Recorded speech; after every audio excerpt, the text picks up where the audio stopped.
The other day someone asked me if I ever heard of Harold Camping. I said, yes.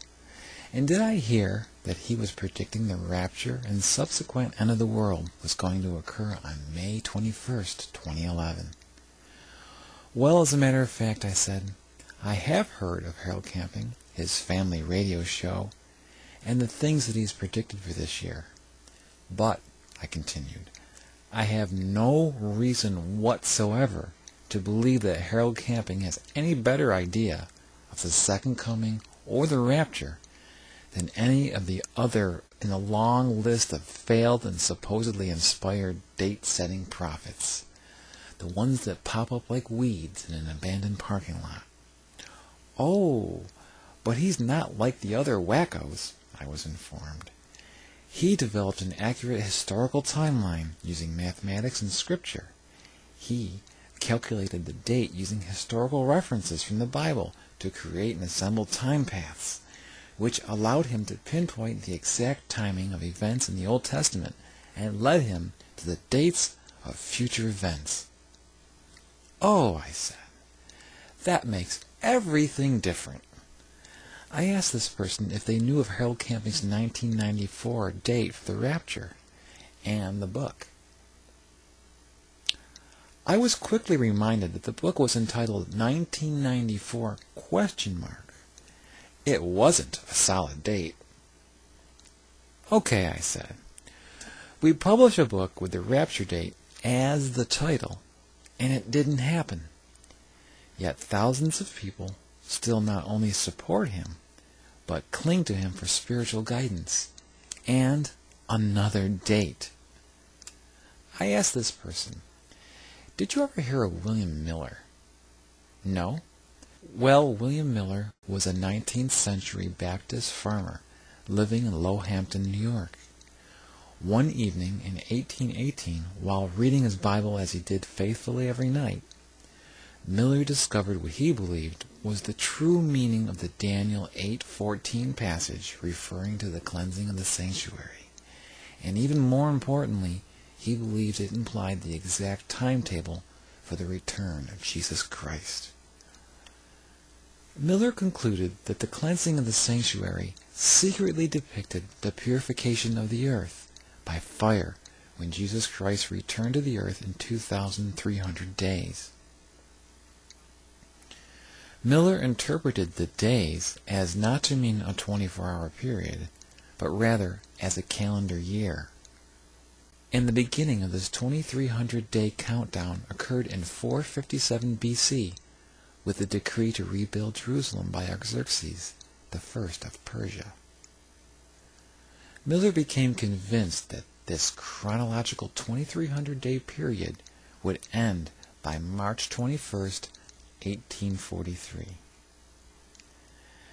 This man kept his conclusions to himself for 21 years, studying and praying over its accuracy, sharing it only with a few trusted associates until finally going public in 1831. Miller's date of March 21st, 1843 came and went. He issued another date after the failure, October 22nd, 1844, which also came and went. The thousands of Millerites were devastated. Some had even sold their homes and gave away all their belongings, as they thought they would no longer be needed. Well, this person said to me, then he was a fraud and that's why everyone has forgotten about him. That is not completely true either, I said. Even though, by biblical standards, Miller would be considered a false prophet because not only one, but two failed prophetic dates, many people still couldn't let go of William Miller's grand implications of Jesus' return in their lifetime. Ellen White was one of those people.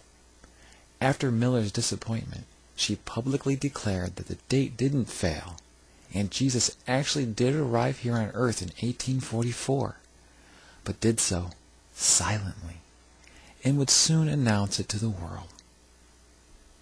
Jonas Swindell was another Millerite who later claimed that the 1844 date was not the return of Jesus, but the beginning of the last generation, and set a new date for Jesus' return for 1874. So, do you see why I'm reminded of the William Miller story? And these people were by no means the only ones. Joseph Smith predicted Jesus would return in 1891. Charles Taze Russell predicted Jesus would return in 1914. Victor Houteff, founder of the Davidians, their year for Jesus' return was 1959. Australia's Christian Revival Crusade was founded by Leo Harris, and he said Jesus returns in 1979. And as far as I know, all of these groups continue on to this day despite their dubious origins. The list goes on for rapture predictions. Herbert W. Armstrong, 1936. The True Light Church of Christ, 1970. David S. Moses, 1973. Walter M. Simmons, 1979. Chuck Smith, 1981. Bill Maupin, 1981. Pat Robertson, 1982. Hal Lindsey. His first rapture date was in 1981. Then it was 1988. Then it went to 2007. But now he's talking about 2047. Whew, dizzying. As a matter of fact, looking at all of these second coming prophecies so far, we have a 100% failure rate. That is astounding. Here's a brief look at Harold Camping's system. The tribulation started in 1988, lasting about 2,300 days initially. Rapture should have occurred in 1994, during the 1/2 hour of silence spoken of in Revelations 8:1. Now he's decided the tribulation period actually lasts 23 years and falls on May 21st, 2011. Do you have a feeling that we'll see some more dates coming up soon? You see, when people like Harold Camping make predictions that don't come true, a false prophet by biblical standards, and despite the failure, still receives support and encouragement, it's almost guaranteed they will continue to issue one failed date after the next, which only proves to discredit our faith more and more each and every time.